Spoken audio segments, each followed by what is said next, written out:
সুপ্রিয় দর্শক শ্রোতা, আসসালামু আলাইকুম ওয়া রাহমাতুল্লাহি ওয়া বারাকাতুহু। স্বাগত জানাচ্ছি হামদর্দ ল্যাবরেটরিজ ওয়াকফ বাংলাদেশ কর্তৃক পরিচালিত রমজানের স্বাস্থ্য কথা অনুষ্ঠানে। রমজান মাস এসে রমজান মাসের প্রায় 2টি পর্ব শেষ হয়ে গেল। রহমত শেষ হয়ে গেল, মাগফিরাত শেষ হওয়ার পথে, এবং সামনে আসছে ইতকুম মিনান নার, অর্থাৎ দুজক থেকে পরিত্রাণের সময়। আসলে আমরা কতটুকু রহমত পেয়েছি, কতটুকু মাগফিরাত করতে পারলাম নিজের জীবনে, এটা আমাদের দেখার বিষয়। রমজান মাসের একটি মুহূর্ত যেন আমাদের থেকে অবহেলায় ছুটে না যায়, সেজন্য হামদর্দ আপনাদের স্বাস্থ্য সেবায় পাশে রয়েছে। স্বাস্থ্যগত কোনো সমস্যা যেন অন্তরায় হয়ে না দাঁড়ায়। আজকের এই অনুষ্ঠান সেজন্যই আয়োজন করা হয়েছে। এই অনুষ্ঠানে স্বাস্থ্যগত সমস্যার বিষয়ে সমাধান নিয়ে আলোচনা করার জন্য স্টুডিওতে দুজন বিশিষ্ট চিকিৎসক উপস্থিত আছেন। আসুন প্রথমেই তাদের সাথে পরিচয় করে দেই।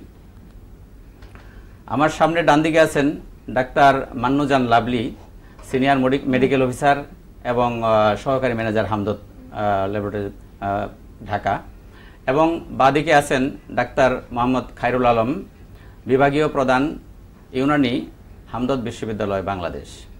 আপনাদের দুজনকেই আলোচনায় অংশগ্রহণ করার জন্য স্বাগত জানাচ্ছি। ধন্যবাদ। আজকে আমরা আলোচনা করব রোজাদার ভাই বোনরা আসলে রোজা থাকার পর দীর্ঘ 1 বছর এক ধরনের খাবারের মেনু থাকে, এক ধরনের খাবার খায়, টাইমিং এখানে যেহেতু চেঞ্জ হয়, এবং এই চেঞ্জের কারণে অথবা এটা আপনারা সুন্দর আলোচনা করবেন, বা এই টাইমের কারণে হইতে, অথবা অনেক সময় সারাদিন উপোস থাকার পর তার যথাযোগ্য খাবার না গ্রহণ করার কারণে আমাদের বিভিন্ন কিছু তৈরি হয়। ফুড পয়জনিং হতে পারে, ফুড পয়জনিং হয় বা ইনডাইজেশন হয়। আজকে ফুড পয়জনিং বিষয় নিয়ে আলোচনা করব। আমি আজকে আলোচনার প্রথমেই ডাক্তার খায়রুল আলম সাহেবের কাছে যাচ্ছি। আপনি একটু বলবেন যে আসলে এই রোজাদার ভাইদের মধ্যে রোজা রাখার ভিতরে এরকম কিছু সৃষ্টি হওয়ার পিছনে কি জিনিস দায়ী, কেন সৃষ্টি হতে পারে? জি, ধন্যবাদ আপনাকে। শুরুতেই বলেছেন যে এখন রমজান চলছে, তো আসলে আমাদের দেশের প্রেক্ষাপটে রমজানের সময় আমরা ইফতারিতে যে সকল খাবারগুলো মানে ইফতারের অনুষঙ্গ হিসাবে ব্যবহার করি, বিশেষ করে ছোলা, পেঁয়াজু, তারপরে বেগুনি, এই ধরনের যে খাবারগুলো আমরা খাই, এগুলো হলো আমরা এটাকে বলি যে মশলাযুক্ত খাবার, তেলযুক্ত খাবার। আর বিশেষ করে আমাদের দেশের মানুষের মধ্যে একটা প্রবণতা আছে বাইরে থেকে, বিশেষ করে দোকানে তৈরি বিভিন্ন ধরনের ইফতার সামগ্রী তারা তাদের ইফতারের তালিকায় রাখেন। তো এই সকল খাবারগুলো থেকে যে সমস্যাটা হতে পারে সেটা হলো যে আপনি যে বিষয়টার অবতারণা করেছেন যে ফুড পয়জনিং, বা আমরা যেটাকে বলি যে খাদ্যের বিষক্রিয়া, এটা মূলত হয় হলো যে খাবারের দূষিত ধরনের যে সকল খাবার এবং পানীয় থেকে। অর্থাৎ যে সকল খাবারগুলো বিভিন্ন ধরনের জীবাণু সংক্রমিত, যেমন ভাইরাস দ্বারা সংক্রমিত অথবা ব্যাকটেরিয়া দ্বারা সংক্রমিত অথবা কোনো পরজীবী দ্বারা সংক্রমিত, এবং বাসি এবং পচা খাবার, সোজা কথা যে এই সকল খাবার যখন আমরা গ্রহণ করি তখন এইটার সাথে আমার বডি কোপ করতে পারে না, যার কারণে যে সমস্যাটা তৈরি হয় সেটাকেই আমরা বলি যে খাদ্যের বিষক্রিয়া। তো শুরুতে যে কথাটা আমি বলেছি যে আমাদের ইফতারের যে তালিকার যে সকল উপকরণগুলো থাকে, এগুলোর মধ্যে ম্যাক্সিমামই হলো যে তৈলাক্ত খাবার এবং মশলাযুক্ত সকল খাবার, এবং আমরা খুবই অভ্যস্ত যে দোকানের খাবার কিনে খেতে। তো এখানে যথেষ্ট সম্ভাবনা আছে যে বাসি খাবার এটার সাথে আসার খাবার উপকরণ হিসেবে আগের দিনের তেলের মধ্যেও এটা ভাজা থাকতে পারে, বা একই তেল একাধিকবার ব্যবহার হচ্ছে, ঠিক আছে, আগের দিনে যেটা রয়ে গেছে সেটা আবার ভেজে আবার এটাকে পরিবেশন করা হচ্ছে। অথবা এখন এই যে রমজানের এই যে সময়টা, যে সময় আমাদের একটা তাপদাহ দেশব্যাপী বয়ে যাচ্ছে, যে সকল খাবারগুলো আমরা দীর্ঘ সময় আমরা এই ধরনের তাপের মধ্যে থাকে, সেখানে সেগুলো খাবারে খুব সহজেই ব্যাকটেরিয়া থাকার পর যে ধরনের তো এই খাবারগুলোর মধ্যে ব্যাকটেরিয়া গ্রো করা একটা দিক। আর একটা হলো যে আমরা দীর্ঘ সময় না খেয়ে থাকার পরে হঠাৎ করে যখন আমরা এই ধরনের প্রচুর পরিমাণে খাবার, তৈলাক্ত খাবার এবং মশলাযুক্ত খাবারগুলো এবং দূষিত খাবার এবং পানি যখন গ্রহণ করছি, তখন আমার শরীর এর সাথে অ্যাডজাস্ট করতে পারছে না, যার কারণে আমরা এই ধরনের মানে খাদ্যের বিষক্রিয়ায় মানে আক্রান্ত হওয়ার সম্ভাবনা যথেষ্ট রয়েছে। জি, ধন্যবাদ আপনাকে।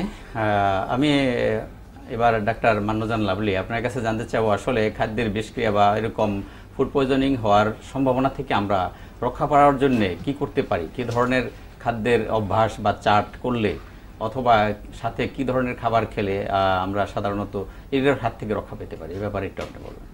ধন্যবাদ আপনাকে। প্রথমত রোজা তো সারাদিন মানুষ না খেয়ে থাকে, সারাদিন মানুষের স্টোমাকটা একটু আপসেট হয়ে থাকে, তো সেক্ষেত্রে সবাই চায় সন্ধ্যায় একটু মুখরোচক খাবার দিয়ে ইফতার করার জন্য।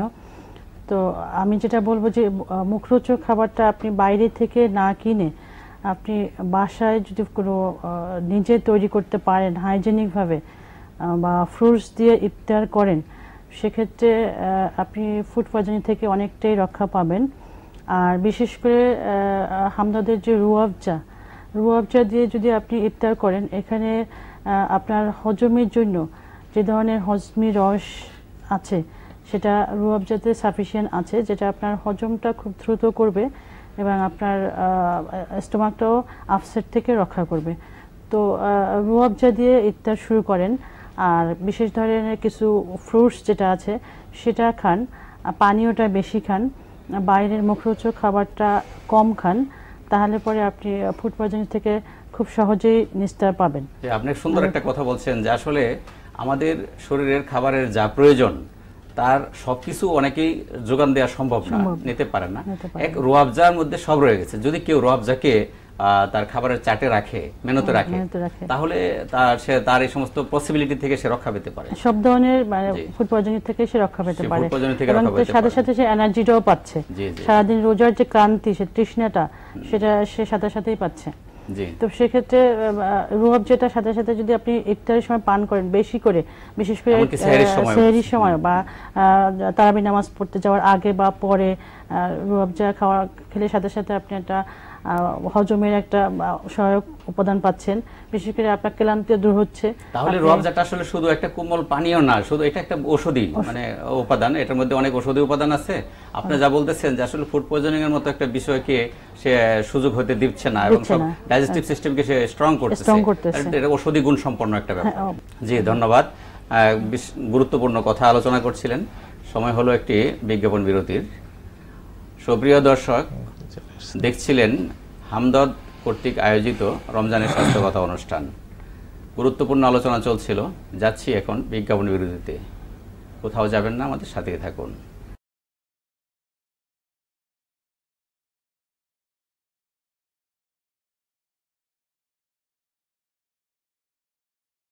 সুপ্রিয় দর্শক, ফিরে এলাম বিজ্ঞাপন বিরতি থেকে হামদর্দ ল্যাবরেটরিজ কর্তৃক পরিচালিত রমজানের স্বাস্থ্য কথা অনুষ্ঠানে। গুরুত্বপূর্ণ আলোচনা শুনছিলাম। যাওয়া যাক মূল আলোচনায়।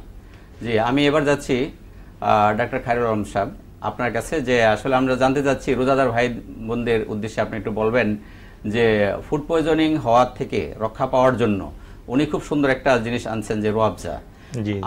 আপনি কি মনে করেন যে এটার থেকে রক্ষা পাওয়ার জন্য রোজাদার ভাই বোনরা আরো কোনো কিছু পালন করার প্রয়োজন আছে?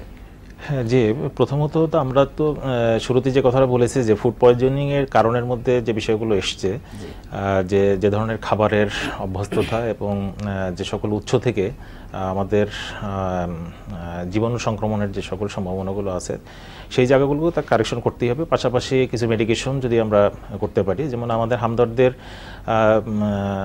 বাংলাদেশের বেশ কিছু প্রোডাক্ট আছে যেগুলো আমাদের খাবারটাকে খুব সহজে ডাইজেস্ট করতে সহায়তা করে। যেমন আমরা সিরাপ কার্বিনার কথা বলতে পারি, ট্যাবলেট কার্বিনার কথা বলতে পারি। আমরা স্বাভাবিক অবসাদ দূর করার জন্য এবং আমাদের শরীরের ইমিউনিটি বৃদ্ধি করার জন্য আমরা ব্যবহার করতে পারি সিরাপ সিনকারা।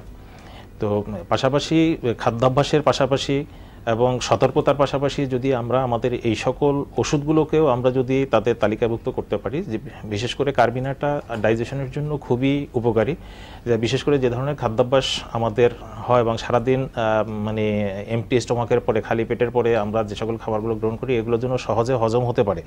যদি সহজে হজম হয় তাহলে আমাদের ফুড পয়জনিংয়ের সম্ভাবনাটা কমে যাবে। এবং যে সকল উৎস থেকে আমরা মানে এই ফুড পয়জনিংয়ের যে সম্ভাবনাগুলো, সেগুলোকে যদি আমরা একটু সতর্কতার সাথে মানে হ্যান্ডেল করতে পারি, যেমন খাবারটা যদি ভালোভাবে আমরা একটু ধুয়ে নেই, ভালোভাবে একটু সিদ্ধ করে খাবার নিই, যে সকল উৎস থেকে আসে, যেমন আমরা বলি যে অর্ধসিদ্ধ ডিম বা মাংস ভালোভাবে সিদ্ধ না করে খাওয়া, ঠিক আছে। শুরুতে আমরা যে সকল কথা বললাম যে ইফতারির যে সকল উপকরণগুলো, সেগুলো যদি আমরা বাসায় তৈরি করে মানে খেতে পারি তাহলে সবচেয়ে নিরাপদ এটা। তো এইটার পাশাপাশি এই সকল উৎসগুলোর প্রতি সতর্কতা থাকার পাশাপাশি যদি আমরা সহজ পাচ্য হয় আমাদের এটা একটা সাপোর্টিভ মেডিকেশন, যে কথাগুলো আমরা বললাম, যে সিরাপ কার্বিনার কথা আমরা বললাম, আমাদের কার্বিনা আছে, তারপরে সিনকারা আছে, পাশাপাশি রুয়াবজা।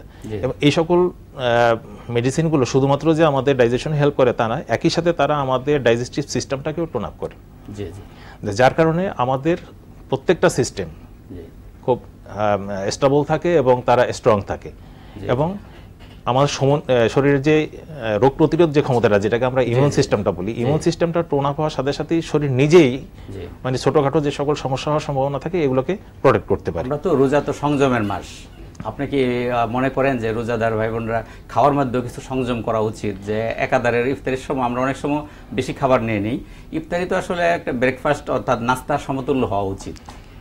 সত্যিকার অর্থে যেটা কথা সেটা হলো সারাদিন ক্ষুধার্ত থাকার পরে বা এমটি স্টোমাকের পরে গুরুপাক ধরনের খাবার এবং মশলাযুক্ত তৈলাক্ত খাবারগুলো না নেওয়াই ভালো। হ্যাঁ, সেক্ষেত্রে আমরা যেটা বলি যে প্রচুর পরিমাণে ফ্লুইড, তো সবচেয়ে ভালো ফ্লুইড হলো রুয়াবজা শরবত। রুয়াবজা শরবত হিসাবে যেখান থেকে আমরা আমাদের সারাদিনের যতটা ঘাটতি, পানির ঘাটতি বলি আমরা, নিউট্রিশনের ঘাটতি বলি, সবটাই আমরা কিন্তু পেতে পারি সমস্ত ঘাটতি পূরণ করার জন্য। হ্যাঁ, যেমন আমরা বলে থাকি ইফতারে, সেহরিতে এবং রাতের খাবারের পরেও যে রুয়াবজাটা নেওয়ার জন্য, তাতে সারাদিনের যে ঘাটতি যেটা হবে এটা যেমন পূরণ হবে, আমার শরীরটা সতেজ থাকবে এবং রোজাটা পালন করা আমার জন্য সহজ হবে। তো আমাদের যেটা পরামর্শ সেটা হলো, যেহেতু রোজা সংযমের মাস, সংযমটা হওয়া উচিত সব দিক থেকে। হ্যাঁ, যে ইফতারের সাথে সাথে সাথে ক্ষুধার্ত অবস্থায় আমি যদি প্রচুর পরিমাণে এই ধরনের খাবার আমরা নিয়ে নিই, তাতে আমাদের বরঞ্চ শরীরের উপকারের চেয়ে শরীরের ক্ষতিটাই বেশি, অসুস্থ হয়ে যাওয়ার সম্ভাবনাটাই বেশি। তো এই ধরনের খাবারের চেয়ে পানীয় ধরনের খাবার এবং বিশেষ করে ফল, বিভিন্ন ধরনের ফ্রুটস, এটা আমাদের ইফতারের তালিকায় যদি থাকে। এবং আপনি শুরুতে যেটা বলছেন যে একটা মানুষের পক্ষে হয়তো একসাথে 10 ধরনের ফল কেনা তার জন্য সম্ভব না, ঠিক আছে, একই ধরনের এতগুলো ভিটামিন সমৃদ্ধ খাবার তার জন্য জোগাড় করা সম্ভব না। সেক্ষেত্রে সহজ সমাধান হলো রমজান মাসে রুয়াবজা ছাড়া রোজাদার ভাই বোনরা প্রোটেক্ট থাকবে, এটা একটা কল্পনাই করা যাচ্ছে না এখন বর্তমানে। পাশাপাশি আরেকটা কথাও বলতে চাই, শুধুমাত্র রুয়াবজাটা শুধুমাত্র রোজাদারদের জন্য না, আমাদের যারা অমুসলিম ভাই বোন আছে, এই যে গরমের সময়, তারাও কিন্তু তাদের এই ডিহাইড্রেশনটাকে পূরণ করার জন্য, জীবন বাঁচানোর, তারাও কিন্তু রুয়াবজা নিতে পারে। রুয়াবজা শুধুমাত্র যে মুসলিম ভাইরা রোজাদার তাদের জন্য তা না। আমি শুরুতেই যে কথাটা বলতে চাচ্ছি যে ছোট থেকে শুরু করে বৃদ্ধ প্রত্যেকেরই উচিত এই সময় এই রুয়াবজাটাকে গ্রহণ করা। জি, ধন্যবাদ আপনাকে। আমি যাচ্ছি ডাক্তার মান্নাজান লাভলি। যদি ফুড পয়জনিং হয়ে যায়, সেক্ষেত্রে ফুড পয়জনিং থেকে বাঁচার জন্য আপনারা খুব সুন্দর একটা সমাধানমূলক আলোচনা করছেন। তো ফুড পয়জনিং হয়ে গেলে সেটার ক্ষেত্রে আপনাদের হামদর্দের যে কুলজম আছে, আমরা শুনছি যে কুলজম দিলে ফুড পয়জনিং খুব দ্রুত এটা সংশোধন হয়ে যায়, এটা এবং আর কোনো মেডিসিন আপনি সাজেস্ট করেন কিনা হামদর্দের ফুড পয়জনিং হয়ে গেলে তা কি করতে পারে? আসলে ফুড পয়জনিং হলেই যে হাসপাতালাইজ করতে হবে, এটা হামদর্দের মেডিসিন থাকা অবস্থায় আমার মনে হয় প্রয়োজন হয় না। আপনি একটু ধন্যবাদ। সত্যি কথা, ফুড পয়জনিং হলেই যে হাসপাতালে যেতে হবে এমন কোনো কথা নাই। তবে হ্যাঁ, যেতে হবে যখন তার তীব্র মানে ডায়রিয়া হবে বা কন্ট্রোল করা যাচ্ছে না, তখন তাকে অবশ্যই হাসপাতালে করতে হবে, তখন যাবে। তো তার আগে তাকে যেটা করতে হবে, তার ফুড পয়জনিং হলেই দেখা যায় পেটে ব্যথা হচ্ছে, লুজ মোশন হচ্ছে, বমি হচ্ছে, ব্যথা হচ্ছে, শক্ত হয়ে থাকে এবং বমিটিং টেন্ডেন্সি তার খুব সহজেই হয়, খুব হয়। তাহলে এটা টের পাওয়ার সাথে সাথেই যদি আসলে আপনাদের হামদর্দের যে কুলজম ব্যবহার, কুলজম সাথে সাথে কুলজম 1 গ্লাস পানির মধ্যে 7-8 ফোঁটা কুলজম দিয়ে যদি সে খায়, তো দেখা তাৎক্ষণিকভাবে তার ব্যথাটা কমে যাবে, ফ্রেশনেস এবং আপনার ওই সামনের কমপ্লিকেশনগুলো আসবে না। আর সাথে সে সিরাপ কার্মিনাও খেতে পারবে। সিরাপ কার্মিনা খেলেও তার হজমটা ভালো হবে এবং বমিটিং টেন্ডেন্সিটা কমে যাবে। এটা অত্যন্ত ভালো একটা মেডিসিন হামদর্দের, আমি বলবো। তারপর তার যদি লুজ মোশন হয় আরও পরে বা পাতলা পায়খানা শুরু হয়ে যায়, তখন সে আমাদের ট্যাবলেট ডিজনি যেটা, সেটা কিন্তু খুব ভালো কাজ করে। বিশেষ করে মার্বেলাস আছে সিরাপ, খুব সহজেই খেতে পারে। মার্বেলাস 4 চামচ মার্বেলাস খেলে বা 2টা ডিজনি যদি খায়, তো দেখা যায় 2-3 ঘন্টা পর তার এমনি লুজ মোশনটা কমে যাবে। রুয়াবজা তো সে বারবার, রুয়াবজা শরবতটা সে বারবার খাবে যাতে সংশোধন হয়ে যাবে এবং ডিহাইড্রেশন যাতে তার না হয়, পানি স্বল্পতা যাতে না হয় শরীরে, সেটা তো সে খাবেই। তো এভাবে যদি সে কন্টিনিউয়াস কিছু মানে নিয়ম করে মেনে চলে বা আমাদের মেডিকেশনগুলো যদি সে নেয়, তাহলে সে খুব সহজেই। আমাদের একটা নতুন সুন্দর একটা প্রোডাক্ট ডাইজেস্টিভ সিস্টেমের জন্য অরেঞ্জিন, অরেঞ্জিন খুব ভালো একটা প্রোডাক্ট, যেটা হজম থেকে শুরু করে আপনার স্টোমাক ঠান্ডা রাখার জন্য বা আদার্স যে তার অরেঞ্জিনটা এখানে খুব ভালো ভূমিকা রাখবে বলে আপনি মনে করেন? অবশ্যই অবশ্যই অবশ্যই। সেটা কিভাবে খাবে, খাওয়ার নিয়মটা? অরেঞ্জিন 4 চামচ পানির মধ্যে শরবত বানায় খাবে, হাফ গ্লাস পানির মধ্যে দিয়ে শরবত করে খাবে, অথবা রুহাবজার শরবতের সাথে মিলেও খেতে পারবে, একসাথে খেতে পারবে। তো এটা খেলে তার যেটা হজমটা শক্তিশালী হবে, স্টোমাক ঠান্ডা থাকবে এবং তার ভমিটিং টেন্ডেন্সিটা কমে যাবে খুব সহজেই। তাহলে পেট ব্যথা তো ভালো, মানে কুলজম খাওয়ালে বা এরকম কিছু খেলে পেট ব্যথা তাৎক্ষণিকভাবে কমে যাচ্ছে। ডাক্তার খায়রুল আলম সাহেবের কাছে যাচ্ছি যে আসলে আমরা ফুড পয়জনিং এর ক্ষেত্রে ম্যানেজমেন্টটা কি ধরনের হওয়া উচিত? আসলে প্রথমেই কি আমরা যদি লুজ মোশন শুরু হয়, লুজ মোশনটাকে তাৎক্ষণিক বন্ধ করার চেষ্টা করব, নাকি এটা কিভাবে আমরা ম্যানেজমেন্টটা নেব একটু আপনি বলুন। অ্যাকচুয়ালি যেটা কথা সেটা হলো ফুড পয়জনিং এর ক্ষেত্রে শরীরের নিজস্ব একটা মেকানিজম আছে। সাধারণত দেখা যায় শরীর নিজেই এটাকে প্রোডাকশন দেওয়ার একটা চেষ্টা থাকে এবং অনেক ক্ষেত্রে আমরা দেখি যে উইদিন 24 আওয়ার্স এটা কন্ট্রোল হয়। জি। তো ফুড পয়জনিং এর যেটা মানে মারাত্মক অবস্থা সেটা হলো যে যেহেতু এতে ভমিটিং থাকে, লুজ মোশন থাকে, তো যেটা হয় সেটা হলো ডিহাইড্রেশনটাই হলো সবচেয়ে রিস্কি এখানে ক্ষেত্রে। এবং ডিহাইড্রেশনের সাথে যে সকল সাইন সিম্পটমগুলো আছে সেগুলো অলরেডি শুরু হয়ে যায় যদি ডিহাইড্রেশন হয়। তো যেটা কথা সেটা হলো যে আমাদের উচিত না যে সাথে সাথেই এইটাকে লুজ মোশনটাকে বন্ধ করে দিতে যাওয়া, কারণ লুজ মোশন আমরা যেটা কারণটার কথা বলেছি যে ফুড পয়জনিং এর ক্ষেত্রে যে মাইক্রো অর্গানিজমগুলো, যে অণুজীবগুলো আমাদের ভিতরে ঢুকেছে, জামটা গেছে, ওটা বের হইতে হবে। লুজ মোশন কখনোই বন্ধ করার জন্য কখনো সাজেশন করা হয় না, বরঞ্চ বলা হয় যে আমাদের যে পানি শূন্যতাটা যেটা তৈরি হয়েছে সেটাকে পূর্ণ করার জন্য পাশাপাশি অন্যান্য মেডিকেশনও চলতে পারে। যেমন আপনি কুলজমের অবধারণা করেছেন, কুলজমের আমাদের অ্যান্টিব্যাকটেরিয়াল অ্যাক্টিভিটিস আছে, অ্যান্টিফাঙ্গাল অ্যাক্টিভিটিস আছে, পাশাপাশি আমরা সাফিটাও, আমাদের যে সাফি আছে সাফিটাও আমরা ব্যবহার করতে পারি একই সাথে। আপনাদের কথা একটা জিনিস প্রতীয়মান হলো যে আসলে এই সময় যে খাবার স্যালাইনের যতটুকু গুরুত্ব ছিল, সেই খাবার স্যালাইনের বিকল্প হিসেবে আমার মানে রুহাবজাটা খাবার স্যালাইনের সমস্ত কিছু এটাতে আছে, সমস্ত কিছু এটার মধ্যে আছে। এবং আমাদের ডিহাইড্রেশন হলে যে সকল সাইন সিম্পটমগুলো অ্যারাইজ করে সেটাকে পুরোটাকেই সেই রিকভার করতে পারে, পুরোটাকে রিকভার করতে পারে। সুতরাং আমাদের এই যে লুজ মোশন বা ভমিটিং এটা কিন্তু অটোমেটিকই বন্ধ হয়ে যায়। ধন্যবাদ আপনাকে, আপনাদের দুজনকে ধন্যবাদ। গুরুত্বপূর্ণ আলোচনা করলেন, সময় দিলেন। সময় হইল আমাদের শেষ করতে হবে। সুপ্রিয় দর্শক, দেখছিলেন হামদর্দ কর্তৃক আয়োজিত রমজানের স্বাস্থ্যকথা অনুষ্ঠান। গুরুত্বপূর্ণ আলোচনা হচ্ছিল। আজকের মতো সময় এখানে শেষ করছি। আগামী দিন আবার দেখা হবে নতুন কোনো অতিথিদের নিয়ে, নতুন কোনো বিষয় নিয়ে, একই চ্যানেলে একই সময়ে। সে পর্যন্ত সকলেই সুস্থ থাকুন। আগামী অনুষ্ঠান দেখার আমন্ত্রণ জানিয়ে এখানে শেষ করছি। আল্লাহ হাফেজ।